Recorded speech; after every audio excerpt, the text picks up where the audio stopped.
nice gavel that Margaret gave me. See, look, it's Margaret on the bottom. Margaret. There's a true one that belongs to the club. Boom! Yay, we started. Welcome to our meeting. Our club mission to provide a supportive and positive learning experience in which every member are employed to develop communication and leadership skills, resulting in greater self-confidence and personal growth. With that, George, please give us a flag. Boom. Like that? There. I pledge allegiance to the flag of the United States of America and to the republic for which it stands. One nation, under God, indivisible, with liberty and justice for all. There we go. And now I have the privilege of introducing our Toastmaster for the day, and we're very honored to have Thomas Mortensen to be our Toastmaster. Is that correct? Or did you switch? We switched. Oh, okay. So I switch down in my viewing to Sandy DePrimo, DTM, Distinguished Toastmaster. Primo. Woo-hoo, Primo. Okay, well, welcome, Sandy. Primo stands for number one in Italian, and if, you know, I had a husband that believed that I was number one when I became a primo, we'd still be married. Ha ha ha. Only kidding. Anyway, we are having the first day of autumn. How's that? It's getting cooler outside, and pretty soon it'll be crisp in the air. There you go. And then you'll have the smell of apple crisp in the oven, or blueberry pie, or whatever. And then the holidays will come along and we'll all be happy, right? The leaves will fall in upstate New York. It'll stay blah here till it'll look dead. And then, but we'll be warmer than they are up there, which is a plus. Anyway, to get started, let's go over to Oscar and see if he has a lovely little energizer moment for us. You're on mute. I know it's some people's dream. You muted me. I was fine. Now, our energizer moment, I did find these on the internet as far as ideas for how to get your meeting started in Zoom.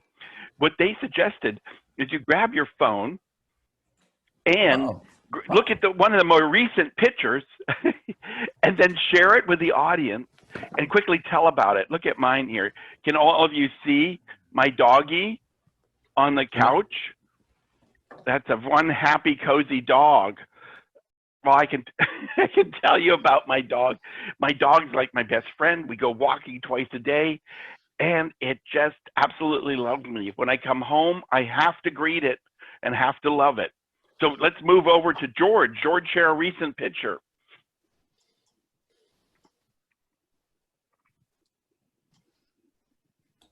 Yeah, I'm going to show you a recent picture just from yesterday, if I can find it. I took a lot of pictures.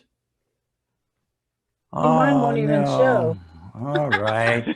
I'm going to have to show you a different picture. I'm going to go with this one right here. I don't know if you can see that. It looks like a face, but it's not. That's a pork roast wrapped in bacon with 2 baked onions. And we baked them in butter and Worcestershire sauce and salt and pepper. And I'm telling you, this was a delicious meal. I had to send it out to the world, so at least my kids. I try to encourage them to do keto, so I send that out to them. Martha's got one she wants to share. Okay. Yeah. I can't get. Okay, my picture is this was yesterday. Just hold it up to you. Uh-oh. You have to take your background off, I think. Give me a second. Yeah. Let's see if it works. I don't know if it'll work. Oh yeah, that works. Yeah. It does That's work, what I got. Sandy. I can see yours. It says Ramalama Ding Dong. So tell us about Okay. that. Oh, go ahead, Martha. This is yesterday in this window. You see The snake? a big snake, and then is here. Oh no. But I have my hero.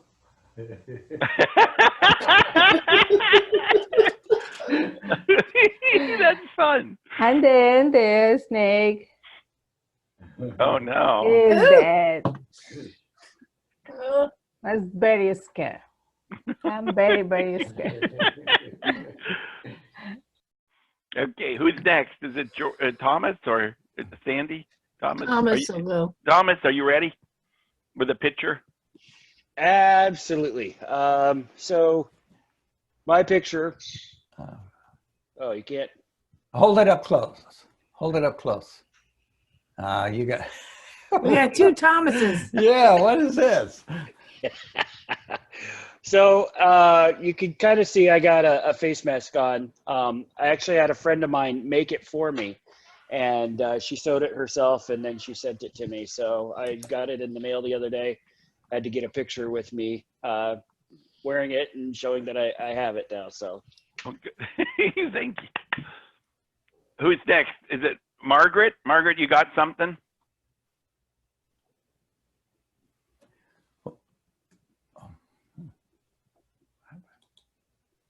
You're muted, Margaret, if you're doing next.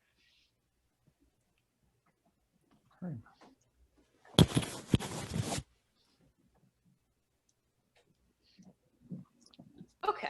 No, I do not have anything. What? Oh, no picture. Okay, that's Hey, fine. ask Francisco before he has to leave. Oh, yeah. Yes, I do. Remember this? All mailboxes? Yeah. Thanks God. Thomas, you remember this too? Fantastic. Alphonse, remember the auto right here? Well, there are a few in between. I took the picture to show to my grandkids. This one, yeah, not really. And also a phone, a regular phone, that they never saw one of those because they are very, very young. And the first time I showed them this, they thought it was a trash can.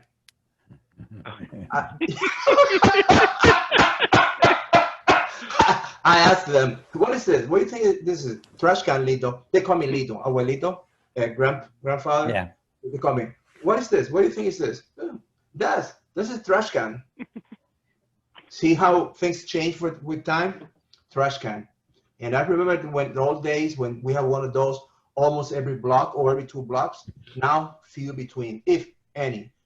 In my subdivision, in the area that I live, I have seen none of them at all. None, all mailboxes. That would be my apportation for today. Toastmaster? Okay. Okay. Yay! Do I have we to have leave. more time? Well, did you get Alphonse? Oh, Alphonse, do you have a picture? Bye, guys. Yeah. I have to leave. Eggs? Egg? No, that's they call it fufu. Fufu. Fufu. Fufu, yeah, it's a type of food in Africa. They we eat it with this. That's vegetables. Oh, cool. Oh. Yeah, so it's a kind of dish that is prepared for like a respect. If you visit somebody, they want to honor you, they prepare that for you. Oh, Yeah. Cool. Okay. that's something we've lost here in the United States is respect. Yeah. But okay, well, did everybody go? Did Oscar have a picture? Oh, you should. Yeah, I did. I have more pictures. Do you need another? Here's a cute one. My kids, Aw, your babies. My babies. Okay, go ahead. I'm sorry. Okay. So we had a guest well, Alphonse is a guest, but we had another guest in here a few minutes ago, but he seems to be gone. So I was going to say hello. Well, anyway, we're going to go on to roles. We have a grammarian, and her name is Margaret. Oh, my. Margaret Canklon. Can you tell us what a grammarian does?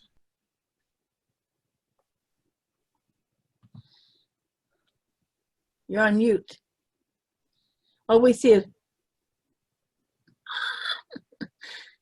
Oh, I thought I clicked it, but apparently I didn't. We got a good class in facial expressions.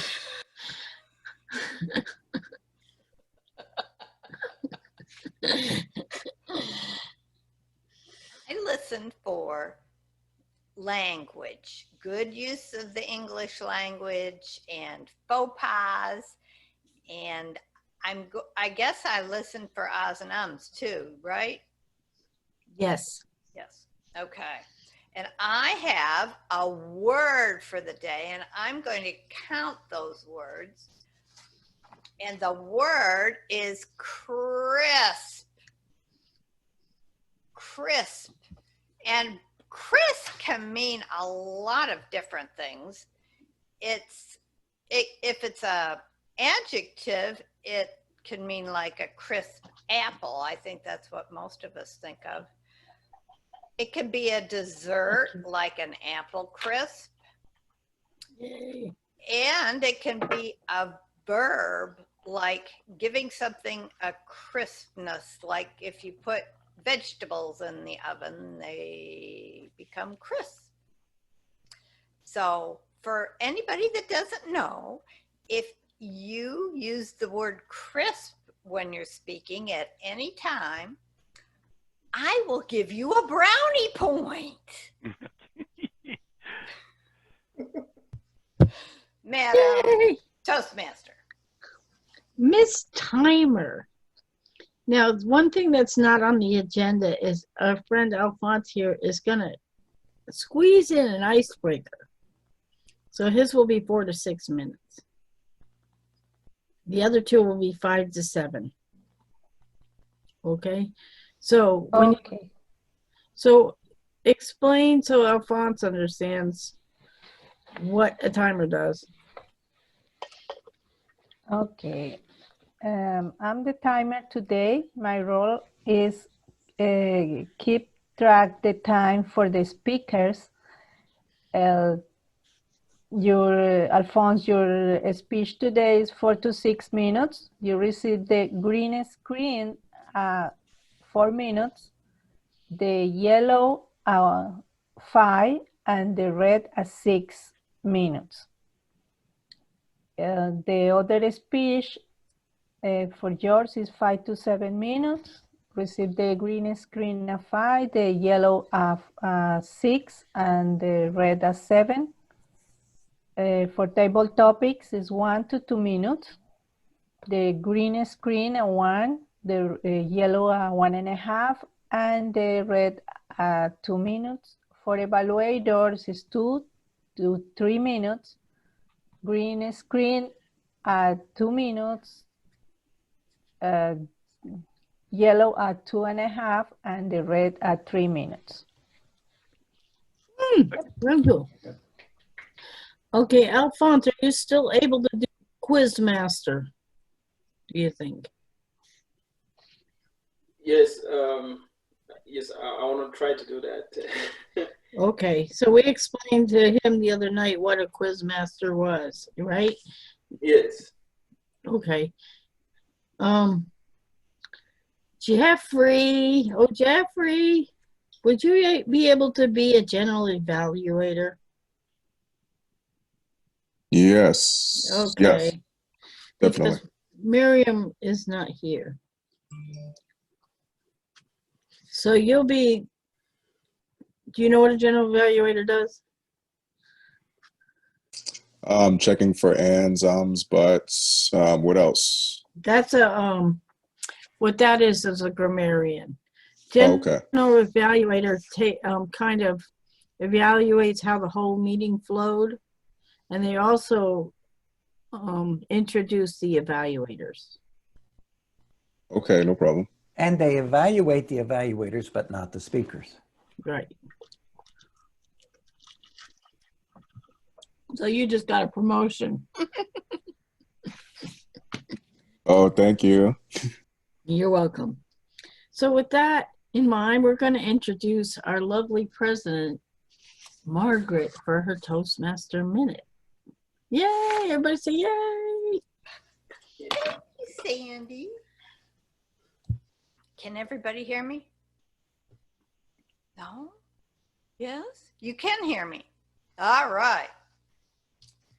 Okay. I forgot what I was going to do for my Toastmaster Minute. So, I will say... It's all about remembering your words on stage. That's a good one.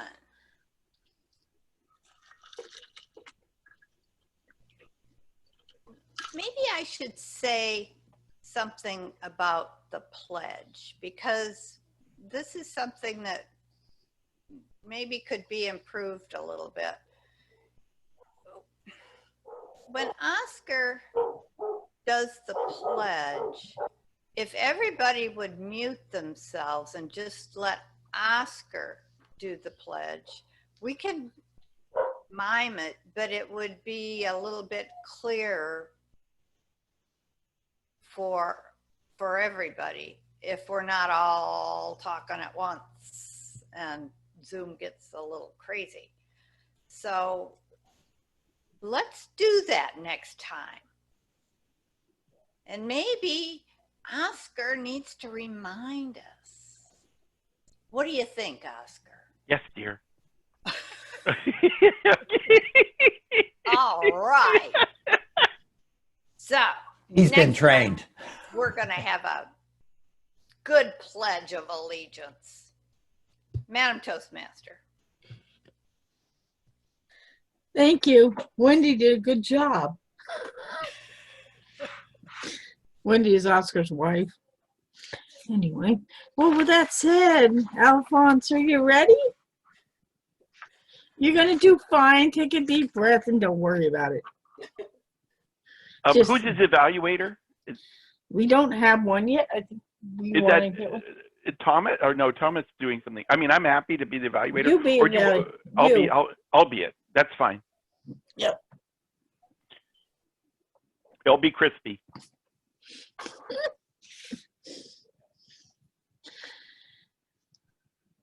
So whenever you're ready, okay? Everybody else mute.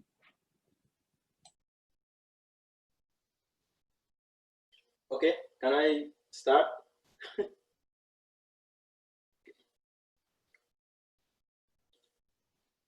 Madam Toastmaster, ladies and gentlemen, my name is Alphonse Ebois.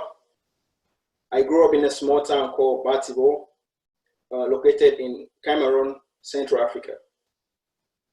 I was the second out of four. My mother works for used to work for the government, while my dad works in a private school as a teacher. My parents got separated when we were still kids, and my mother became the breadwinner of the family. She will not relent her effort to make sure that we have food and shelter on the table. Her love for the church made her so attached to the church as well.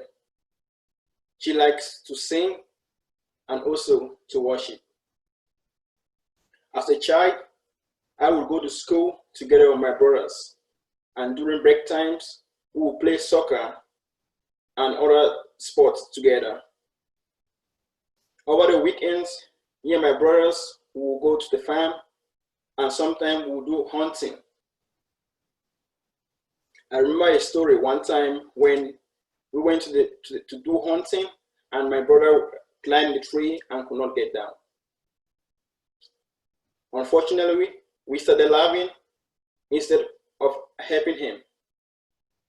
So when my elder brother approached the scene, he was so angry with us and asked him to stay still. Then he later went to his rescue and brought him down from the tree. Years later, my mother was transferred to another city. As a child, we were so excited to see many more people and many cars in the street. Hunting became something of the past, and farm work became something of the past as well. As little as I was, I started asking my mother a lot of silly questions of how big a city is and the things that were happening in the city.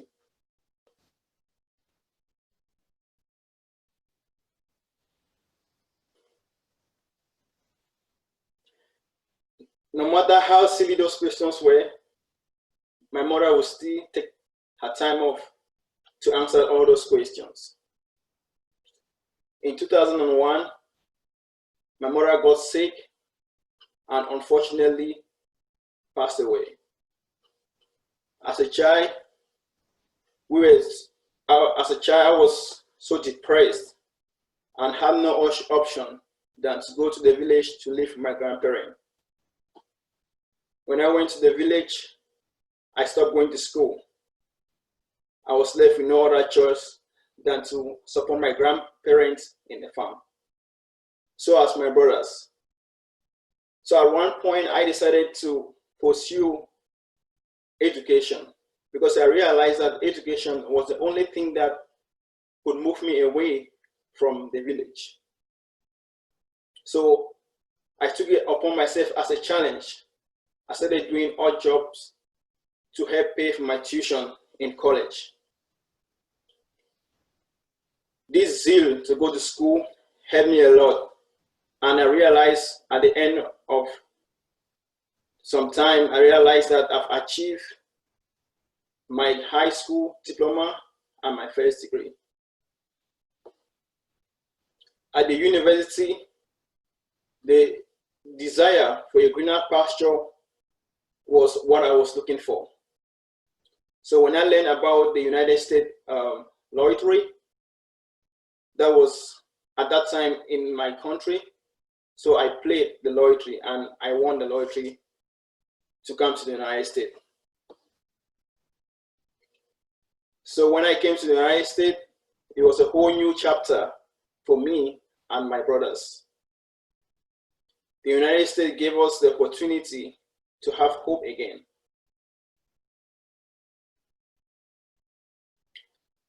Even though at times things become challenging, but there's hope.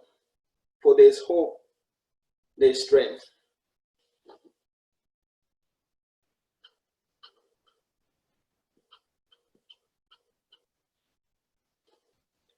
The United States heard our cry, heard the cry of my brothers as well.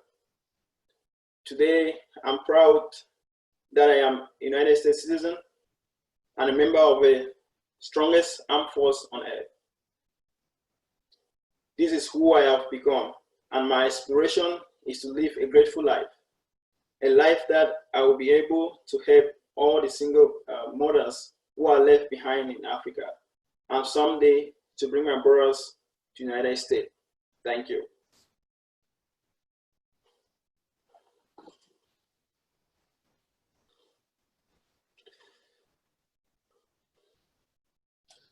Thank you so much, Alphonse.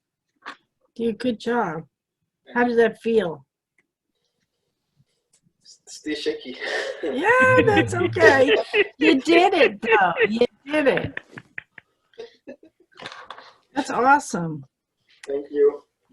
Okay, so next up, we have speaker number 2, Jeff Toro. And he is speaking about the tragic death of yesterday. Jeff, take it away. I'm sorry. I took a glance at Oscar's face, and then I see the big smile. So I'm just like, it makes me smile when he smiles. But yeah. Good evening to all. Good evening, Madam Toastmaster, Toastmasters, everyone.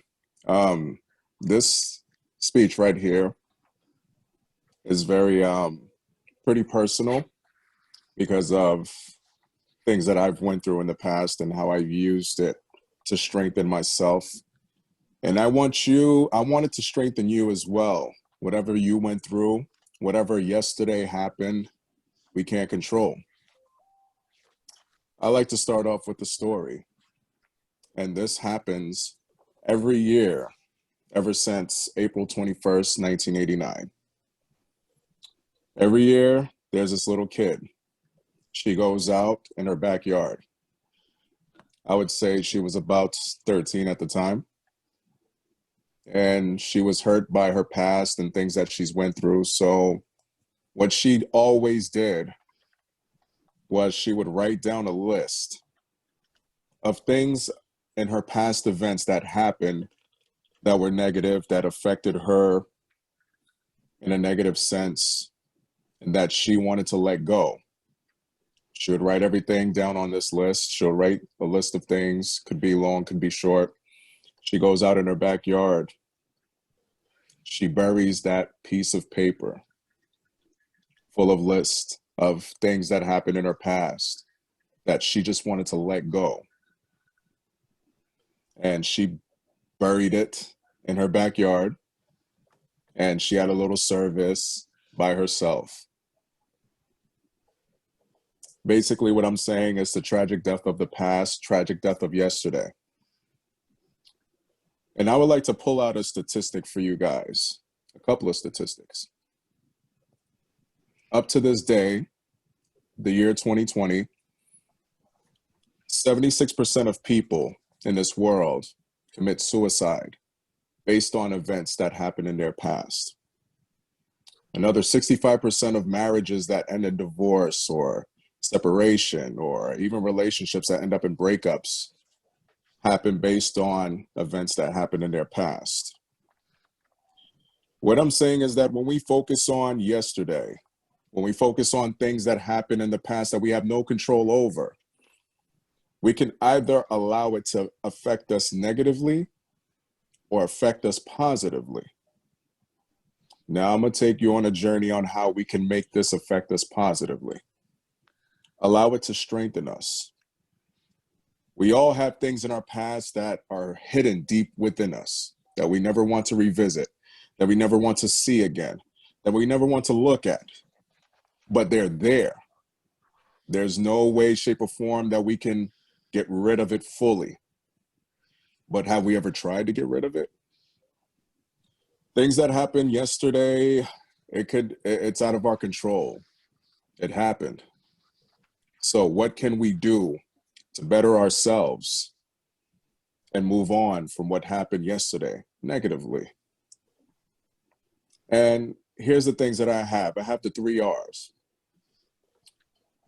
First, we must recognize these events that happen in our past that affect us negatively, that burdens our hearts, that is a load on our backs that we carry around every day in our lives. We have to recognize these issues and write them down. You can write them down, make a mental note, and put it down. The second R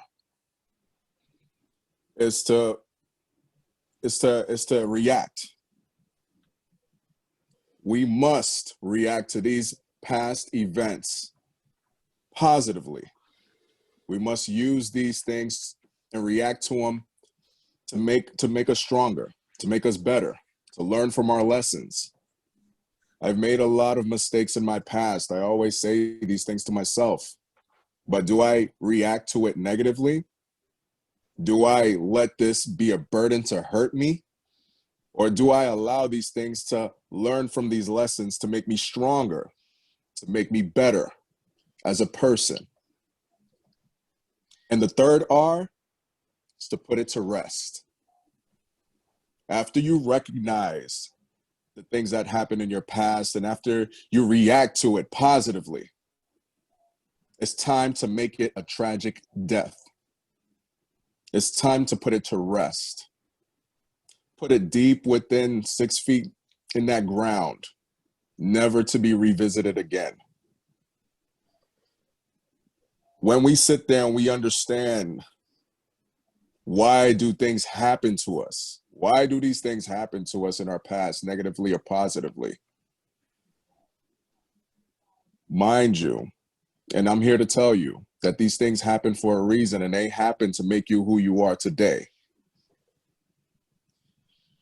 When I say there's a tragic death of yesterday, I'm basically explaining to you that little girl that went out of her home in her backyard every year since April 21st, 1989, with that list in her hand, that recognized what she had in her past that bothered her, that was a burden on her heart, that was that load on her back, and how she reacted to it by writing these things down, and how she took that little note, digged up that little hole, and put it into rest.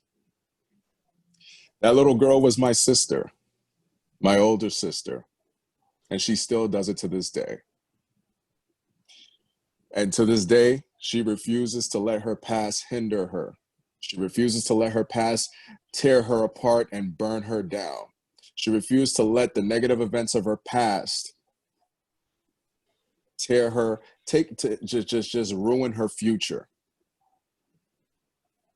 And not only that, she takes the positive things from her past and continues to keep it alive to the point where it helps her in her present and her future to pursue and to be happy and to move on with her life. She took those 3 R's and she created the tragic death of yesterday to where she could put all these things to rest and move on and continue to be the positive, wonderful woman that she is today. So today, I would love to tell you people, this is the tragic death of yesterday for you. And you can continue to move on and be successful in your lives without any negative thing, any negative event that happened in your past to keep you from reaching that success. Thank you, everyone.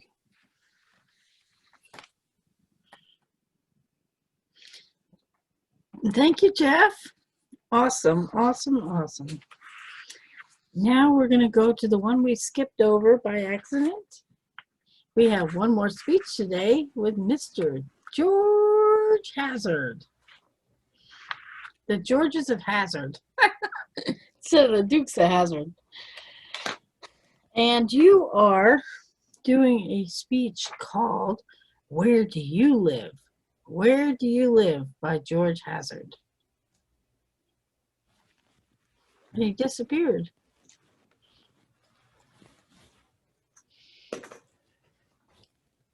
That's a question I asked one of my workers. So John, where do you live? And John said, behind your building, down the alley and under a trailer down there. Madam Toastmaster and all of you folks with a roof over your head. In my 15 years of running an employment agency and having more than 12,000 workers, it's my opinion that many of these folks that I experienced were on a course or a path of their own choosing. And I would like to highlight 4 of those folks that kind of typify what I'm talking about. And the first one that comes to mind is a man on a path that you and I might not have picked, and that's Chuck. Chuck was a carpenter who built pole barns, but he worked for me when he wasn't building barns. I would often find him out front of the office, and he would be sitting in his car and he'd be watching the American flag at the Legion Hall about half a block away. And if the flag was blowing hard, then he would come inside and work for me. If it wasn't blowing, then he would go out and build barns. But there was a problem, I thought.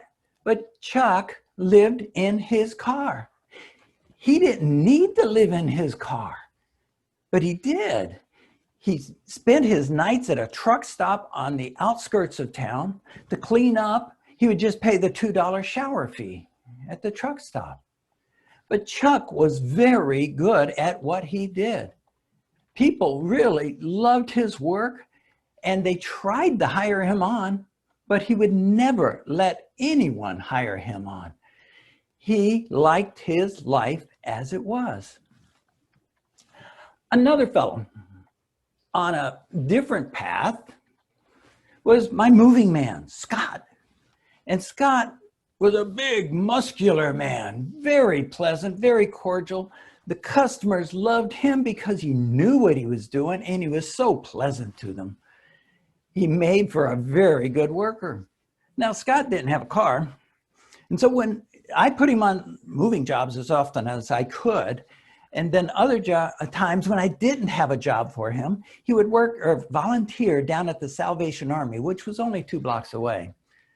Well, either way, whether he was working for me or working down at the Salvation Army, toward the end of the day, he'd migrate down to the office again, and he was looking for a ride home. And oftentimes, I would take him to home. And so he would wait for me to finish up, and he would sweep out the office, mop the whole thing. But when I got done, I would drop him off on the other side of town. And he always had me drop him off at a busy intersection. He said he lived very, very close to it. And this went on for more than a year. And little did I know that, yes, there was a busy intersection. And beyond the intersection were the railroad tracks. And beyond the railroad tracks was a storage unit. Scott was living in a storage unit for more than a year, hot and cold. And in Cheyenne, it gets really cold. He was discovered after a year and had to move out. But I bring up Scott because this man was a very decent man, a good man. I trusted this man, but he just chose a different place at night to rest his head. Another, would you consider a motel home? Within, let's say 100 yards of my office door were 3 very expensive motels. All right. They were cheap hotels or motels. And many of my workers stayed in these motels. One of them was Gino. And Gino was a friendly, gregarious worker. Yet he called himself a hobo. And one day he came to me and said that he's got to go down to his bank in Colorado Springs to get some money out. And he'd be back in a couple days. Now he left on a Monday, and true to his word, he came back on Wednesday to go to work. He told me that while he was, he took a taxi. He took a taxi down to the train yards, and the taxi driver couldn't believe that he was dropping somebody off at the railroad tracks. Then, when he got down there, he found another hobo down there. And the hobo cautioned him. He said, "Don't go down that way. There's a brakeman down there." And Gino says, "Yeah, I know. I'm going to go ask him what time the train leaves." Would you have a life like this? Another one of my people on a different venture was Anna. And Anna, like Chuck, lived in her car. And she was forever parked out in front of the office looking for a job. And she would accept any job that I would offer her. And my jobs were pretty dirty jobs. We could compete with the TV show Dirty Jobs, but Anna was always neat and clean. One day I finally asked her, I said, "Anna, why do you stay in your car?" And she says, "I just like it that way, and I've been doing it for 18 years. Well, folks, all of these people were good people. They were decent people. They weren't druggies, alcoholics, or criminals. They weren't crazy, but they were just on a different course in life. It's what they wanted to do, and I think it really was the 4 that I just explained to you represented a lot of those folks that came to me over those years. So the bottom line is, next time you see someone who looks to be down on their luck, don't be too quick to judge them or judge them by your standards, because they may just be exactly where they want to be. Madam Toastmaster.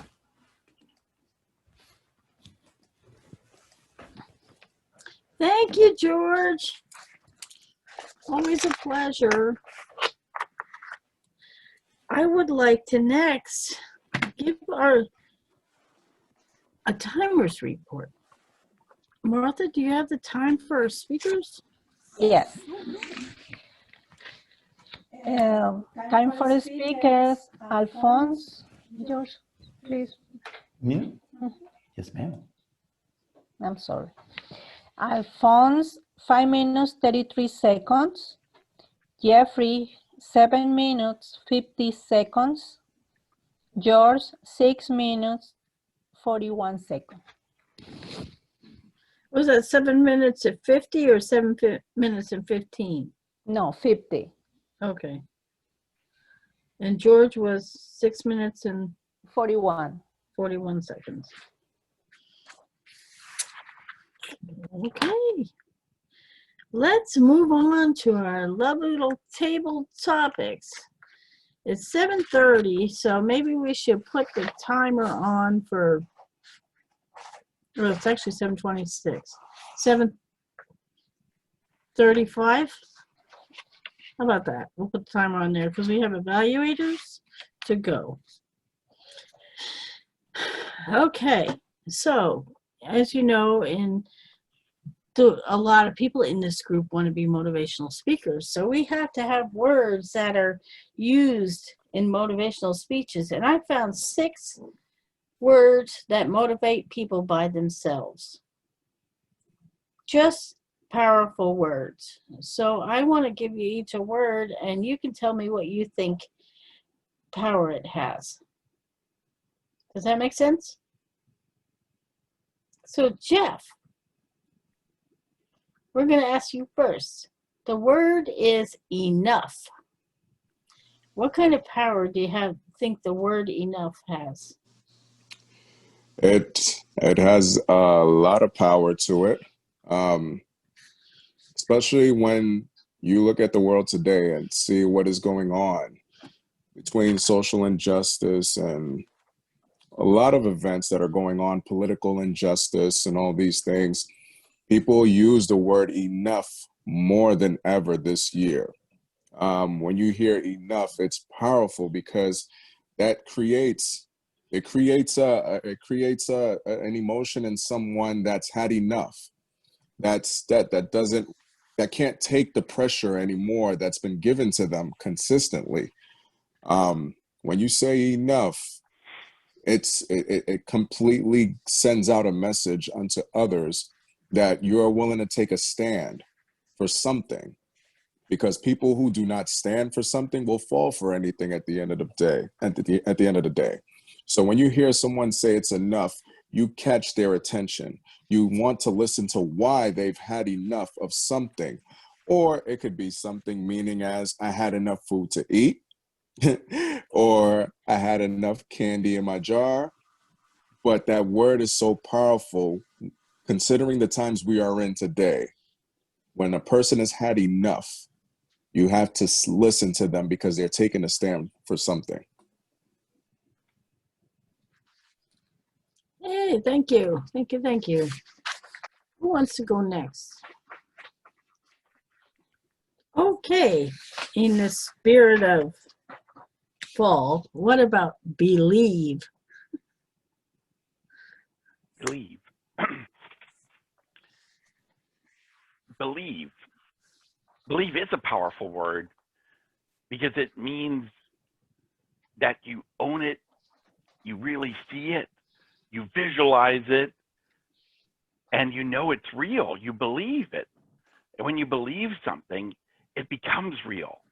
Because if you think of us, that once we believe that something is going to happen to us, or really that will step us over the line that keeps us stuck. that will, once we believe it, whatever obstacles come in front of us, we keep stepping forward and we just don't stop. If we're believers, on we go, and nothing can stand in our way. So what you need to do is just believe in yourself and believe in others and believe that there is a greatness in us and that we are guided and that we have things that watch people and guides that watch over us. To believe probably in the unseen and then know it's there to support us so that your whatever you want to believe in becomes real, and those beliefs make it real. Madam Toastmaster. Let's see, is there any volunteers for the next one? I say George. What about the word momentum? Momentum. I remember momentum. It was 2007. And my Colorado Rockies were way behind. And then they caught this thing called momentum. And so they started winning game after game after game. And they had to keep winning. And I mean, this went on right at the very end of the season. They won 23 out of 24 games. That's momentum. And that momentum carried them, made them tie for first place. So they tied after winning the 23 out of 24 games. They won that game, and their momentum had them win the next division and the next, and it took them all the way to the World Series. And we got to play the Boston Red Sox. And unfortunately, they lost their momentum. And then it was lost. They wiped us out in 4 games. But that's a good example of momentum. Sometimes you get, it's almost like an infection, and you can just move forward and have that momentum, and it carries a lot of things, not just baseball, but all things in life. Madam Table Topics. I have time for one more. Thank you, George. That was my Boston Red Sox, by the way. Alphonse, what about the word begin?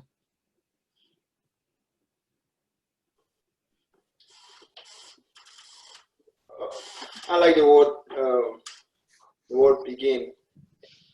It means a lot to me, because sometimes in life you need to come up with a plan in order to start up something, and there's always a beginning to whatever thing you are about to do in life.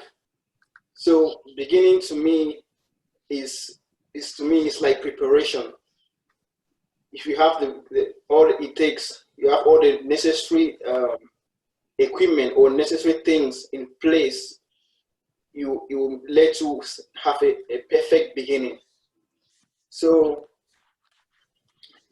beginning is a powerful word. Thank you. Thank you, thank you, thank you. Good job. Okay, so in the spirit of time, we're going to move to our timers report. And she appears.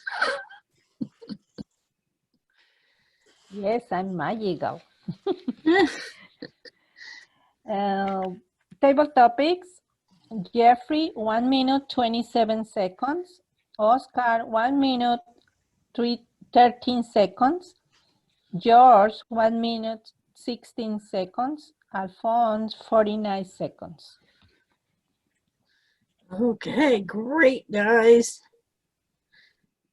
Okay, so with that in mind, Jeffrey, I'd like to introduce our lovely, lovely general evaluator, Jeff Toro. Yes, I would love to introduce these two well evaluators for tonight. Our first evaluator will be Oscar. You'll be evaluating Alphonse and myself, both of our speeches. And next we'll have Thomas evaluating George's wonderful speech. So go ahead, take it away, Oscar. Hope you're ready. Yeah, thank you. Well, first and foremost, Alphonse, I want to tell you how tremendously impressed and proud I am of you, because you just joined to, or became part of our family, not officially joined, but you kind of are an honorary member, and you jumped right in and gave a crisp, and now I'm giving you a crisp evaluation, a crisp speech. So for me, the message in it is very inspirational. Of course, I connect because my father came to this country with and landed here with just the money he had earned on the ship, and landed in Canada. And so I know what it means for somebody who's in another country to come here and to become an American and to be part of that. So I think you just told us so many wonderful things. I mean, you told us about your family, but unfortunately you had a lot of tragedy in there. Your father, you separated from your mother, and then, but you told about how your mother did everything she could to make things work. And then unfortunately she passed away. But inside of that, you also had a nice little story about your family and how your brother climbed the tree and couldn't get down, and then, you know, got upset because you wouldn't help him. So there was that, and you talked about your grandparents and how they took you in, but then they made you farmers, and but you had that courage to go on and get your education, and to enter a lottery to see bigger and brighter future, and to go further in life, and then come to America. And as I understand it, you joined the military. So like you said, the most powerful military in the world, come from this little country in Africa, and you joined. And for me, it is such an inspiration for anybody who, you know, that would dream big and then have their dreams come true. So I think what you have is a tremendous story to inspire people all over the world, that if you really believe in something, I mean, the miracles come to you. So I love your story. And, you know, one thing I think as an opportunity just to look at is to think about what your strong message is, and present that in the beginning and close with that at the end. And for me, you know, you could have a message of, you know, your dreams come true and miracles happen. If you truly believe, anything you can make anything happen, and then fold it in the end and say, my dreams did come true. And then that you are going to go back and help others have their dreams come true. It is such a powerful and structured thing that I think it can really serve others. And all, you know, as you develop and grow, you can learn how to add more to it, enhance the story, and make it something that truly, really inspires people. And you inspired me. So thank you so much. I'm proud of you. Very crisp and beautiful. Thanks.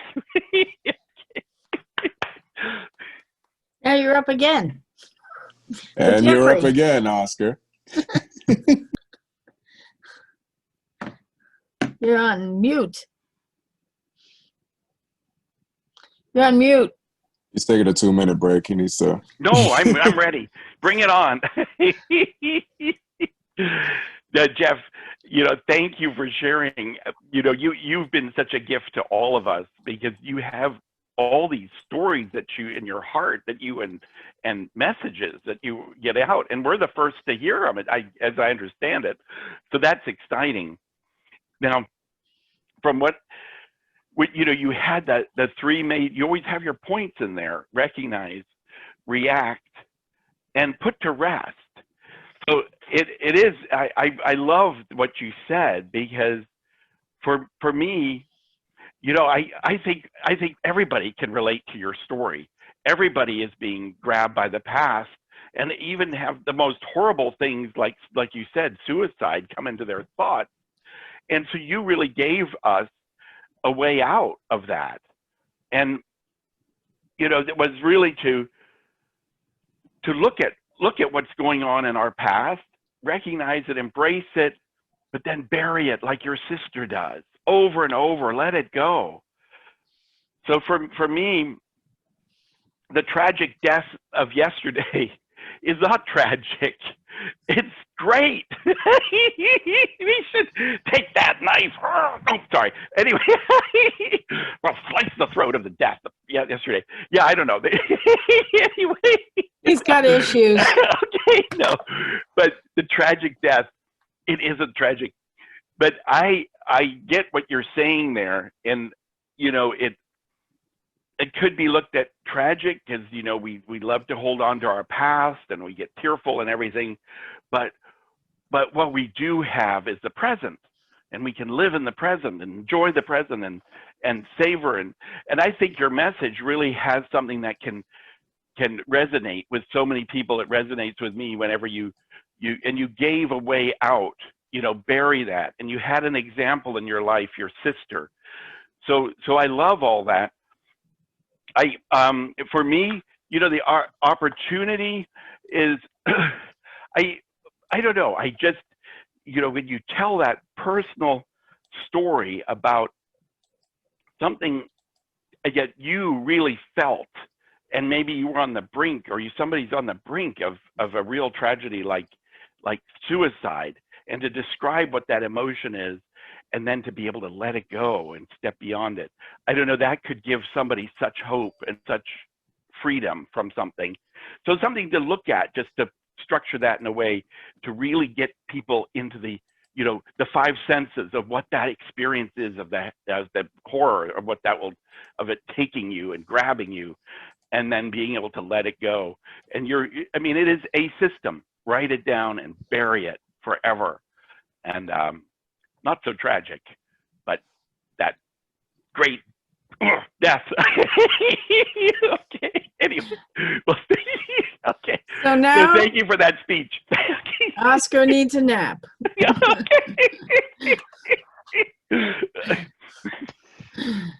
And now Oscar again. No. Next up. Yep. Next up, thank you so much, Oscar. Remember, I'm going to take an axe and a sword and just hammer it down and just, you know, do away with the past. But next we have Thomas. You will be evaluating George. And where do you live? Go ahead, take it away. Okay, so I'm actually following the format of the evaluation form, and I'm going to go over it as it appears on the form itself. Couple things, if you haven't seen the evaluation form, it tells, you know, kind of like general comments, it breaks it down, and it also allows you to rate the individual on how you think they did in each of the areas. So one of the first things for you excelled at, George, of course, you actually physically stood up to talk, which is something that we take for granted being on Zoom. We don't always make that a priority. You're also very aware of the camera. You kept engaging the camera, and you kept using good hand gestures, but you weren't excessive about it. Your material was very clear, and you painted 4 wonderful visionary tales. And you also appeared very at ease, not only with the material, but as the presentation went along. One of the things that I think that could probably be worked on a little bit, although you did stand up, there was a little bit, you were a little far back. You were a little smaller on the camera. So perhaps you could move a little bit more towards the camera, or perhaps crop the shot a little bit differently so that you're a little bit more in focus, and so you're not way back in the picture. Other than that, not much really I think that would need to be worked on. And to challenge yourself, the thing that I'm seeing is that maybe you could have started with painting the picture of walking by and seeing somebody living in the car, then start to think about how that made you feel, or if you were talking to a friend and how it made them feel, and then try to transition into the work, because how your perception could have been wrong, you know, in the beginning, but now that you've learned about people that have lived in their car, maybe that could help get the audience a little bit more involved. That's the only thing I could really say on that. As for how you did in the clarity, now for the evaluation form, we're rated 5 being the highest. 1 would be that you need developing skills. So clarity, you excelled at. You had a 5. So you were very clear with your message, and nothing. You didn't hesitate or anything else. Like I said, you also felt very comfortable with the camera and the speech and the presentation. You had good vocal variety. I gave you a 5 on that as well. Eye contact, a 5 as well. You were constantly looking at the camera. You were walking around a little bit. There was movement. You weren't stagnant. So that was good as well. Your gestures were good, but not excessive. They weren't distracting by any means. You were aware of the audience. You were aware of the camera. You kept looking at that and made sure to keep eye contact with the camera at all times. So I gave you a 5 for that. Comfort level, like I said, you felt very at ease with everything. So I gave you a 5 on that.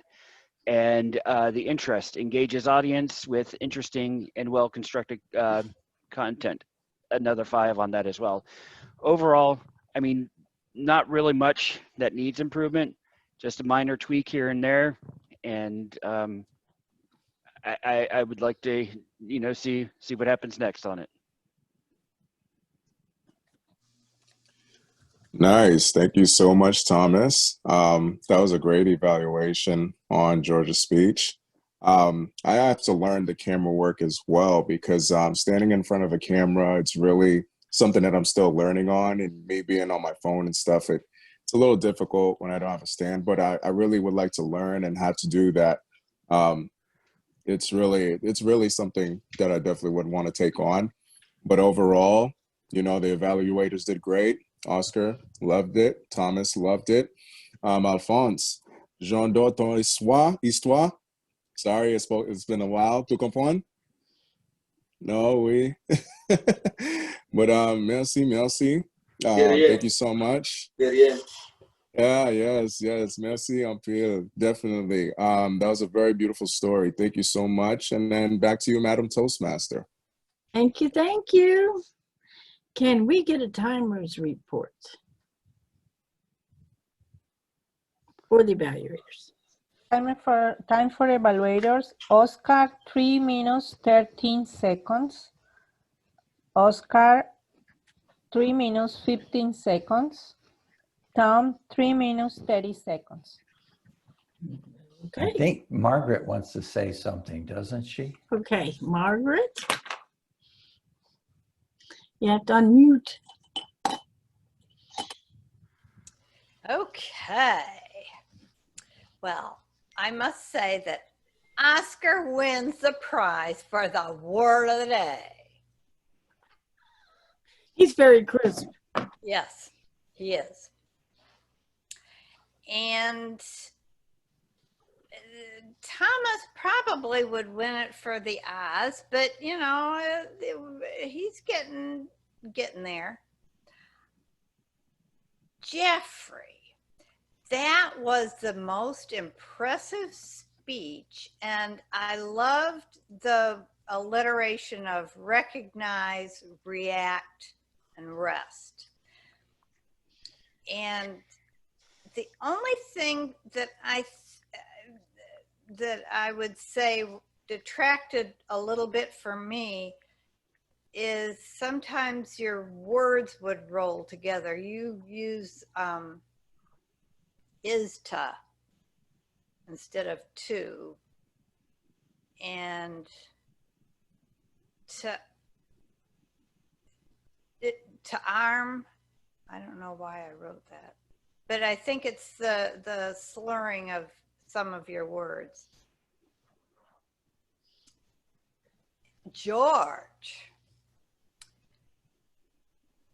you're such a good speaker too, but you had a lot of tas. I want to. The deal with I thought you said at first expensive hotels. I guess you must have said inexpensive Yes. hotels. So that kind of threw me off a minute. I thought, I don't get that. You had some false starts too, and dropping.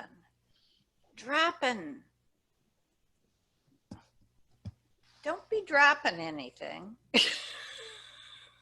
Especially my G's.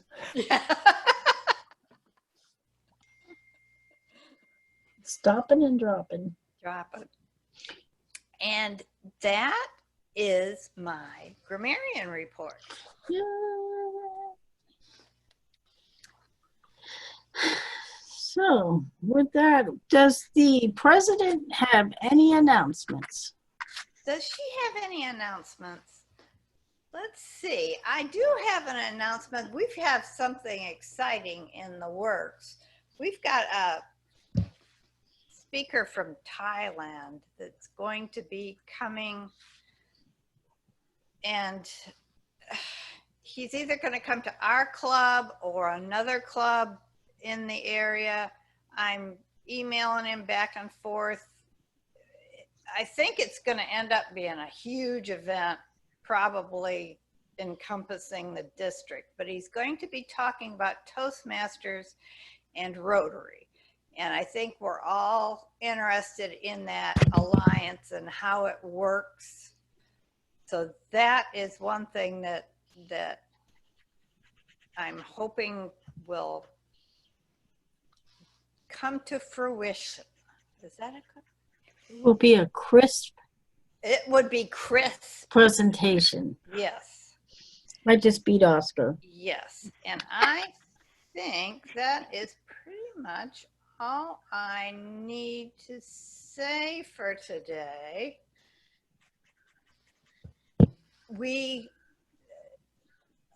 Unless anybody else has anything they want to discuss. Well, you know, the Thai guy came to a Celebration Speakeasy and spoke last week about Rotary. The And Thai guy? His name's Sam. Yeah, Sam. Oh, he did? Yeah, he. Because he I was tied- wondering, I was going to ask you about the Disney clubs, if you wanted to be involved or. Yeah, no, you know, I always look at us as a family. So, you know, that it was kind of surprised because I got into another meeting and I got sucked right out of mine, of the Toastmasters. And then he took over and he did like a 30-minute thing on the Rotary and Toastmaster, but, you know, from the Thai perspective, which was very global and big and all encompassing. So I'm hoping that you can tell a smaller project. He was, you know, very general from what I understood. But I think it's great. And of course we have Orrin, who has also been a Rotarian in our club. He's the And one that. Oscar, did she give a speech on Rotary too? Yes, she did. Again, in her experience in Thailand, which is of course a little different from our. Well, but that could bring it home a little bit Yeah. for us because she's one of us over here. Right. So no, it was good. It really inspiring, and I'd say bring him on. Okay. All righty. Okay. Anybody else have anything? I guess we have to Yeah. get. Thomas? Yeah, I was just about to say, good news, bad news. Bad news, Yvette's position that she took that was preventing her from coming to the meetings has come to an end. Good news is that her and she, you know, they may be able to start joining us again starting soon. So I'm trying to get her to come back into the club and everything else. So hopefully that can go. So good news, bad news, I guess, but hopefully it looks like we're getting a few more old people back into the system too. Good. Good. More people for the conference. Everybody knows. And Tom, I'm merging my two lists. I have a list of current members, active people, and inactive people. And Yvette, and what's her husband's name? Dean. Dean, yes. I'm merging them. So I'm going to put them all together. Everybody gets the reminders every time we have a meeting. And all they have to do, if they get tired of it, just tell me to stop it. And I'll tell Sandy. And I'll say, Sandy did that. I'll go for it. No, I'll merge them and I'll send them every time we have a meeting. Okay. And of course, I want you all to come to our other meetings. We're all tomorrow morning at 7, and then on Thursday we got celebration speech. You know, I always make it to those 7 a.m. meetings, but I always think, ugh. So early. I don't even have to drive there, and I'm having a hard time. But we would love you to join us. Table topics on Thursday, and Jeff's Yes. going to join us. I'm going to play. Alphonse, you're welcome to come join. It's all just for fun, and we're getting help from George and others, so it's going to be great. I can't come tomorrow, but of course I'll be there Thursday. Too. Yeah, that will be wonderful, George. Thank Okay. you so much. And Thomas, maybe you could come, I hope. Okay. Yeah, can you resend me the link Yes, I will. For both, right? for I'll be tomorrow? with Randall. Thursday, I'm at The one work, on Thursday unfortunately. is going to be George's because he's Yeah, it'll he's be helping my us link. with the meeting. It's Yeah. on Thursday, it's George, and then tomorrow you want me to put it here? It's I can So pull it's it the same link as this one. If it's Yeah, just, it's exactly the same. right. but I will be with Randall doing his contest. Oh yeah, okay. Okay. What about next week's meeting? Next week we need a Toastmaster or speakers or everything because it looks like Margaret signed up for everything. All right, Margaret. She's got herself as all-counter grammarian, TM minute, presiding officer, quiz master. What else do you want, Margaret? Do you want to be Toastmaster too? Oh, I say go with it, Actually, Margaret. You know, I did sign up for grammarian again because I kind of like that, but maybe I shouldn't do that. Oh, we twice didn't in a do the row. quiz master. Oh. We Well, didn't. that's a wait a minute. Were we going to have Alphonse people, Quizmaster Alphonse. tonight? Yeah. Alphonse, did you Yeah. save some Yeah, questions? who did You need a Quizmaster today? It's Alphonse. Yes, I wrote down some questions. Oh, ask us, please. Oh, good. See if we were paying attention. Okay, I'm just gonna start with the first speaker. In So, French.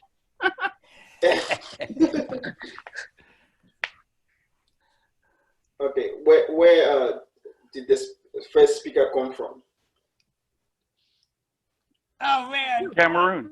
I didn't think about who the first speaker was.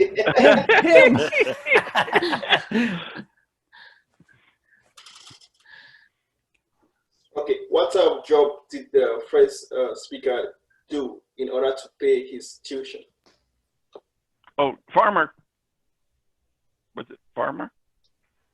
Yeah, I know his grandmother made him a farmer. Odd Oh. jobs. Odd jobs. Odd job. Oh. Okay. Odd jobs, yeah. Okay. Odd jobs. Okay. Yeah. So I'm gonna move over now to. I'm just gonna ask like 2 questions. Per That's good. speaker. Yeah. So I'm just gonna move over to the tragic death of yesterday.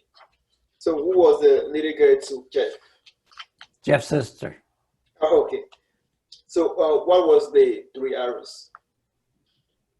Reading. To recognize, react, rest. I'm always reading, writing, Yeah.